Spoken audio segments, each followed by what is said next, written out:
ৰাজ্যখনৰ বিভিন্ন প্ৰান্তৰ লগতে ঢিঙতো মহাবীৰ লাচিত বৰফুকনৰ 402 বছৰীয়া জন্ম জয়ন্তী উলহ মালহেৰে পালন কৰা হয়। নগাঁও জিলাৰ লাচিত সেনা আৰু ঢিং আঞ্চলিক সমিতিৰ উদ্যোগত লাচিত দিৱস উদযাপন কৰা হয়।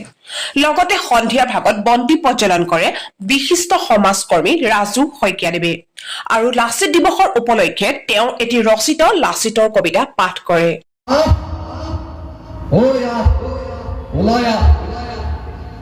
জননী জন্মভূমি স্বৰ্গদপি গৰিয়সী দিৱসৰ হৈ আজি মানচিত্ৰৰ সাল সলনি হাতত হেংলান লৈ যুদ্ধ ক্ষেত্ৰলৈ আহ জননী জন্মভূমি স্বৰ্গদপি গৰিয়সী লুইতৰ পাৰৰ ডেকা ল'ৰা মই নৰিয়া দেখাৰ তপস্বিনী আই অসমীৰ পুত্ৰ হৈ জগত যিনি হেংলান লৈ ৰাতিৰ ভিতৰত সত্যক বাধা দিবলৈ গড় বন্ধা কামত এলাহ নকৰিবি ঐ এলেহুৱা হৈ কি আইন ৰক্ষা কৰিবি তই তোৰ নিচিনা মোমাই নালাগে আজি দেশত জননী জন্মভূমিত তই ডাঙৰ নহয় মোমাই গড় বন্ধা কামত শিৰছেদ হোৱা দেখি নিত্য ভংগ হৈ তৰা নৰা চিঙি হোৱা লাগি গ'ল মুক্ত মুক্তি দেখি গড় বন্ধা কাম অলপ নৰল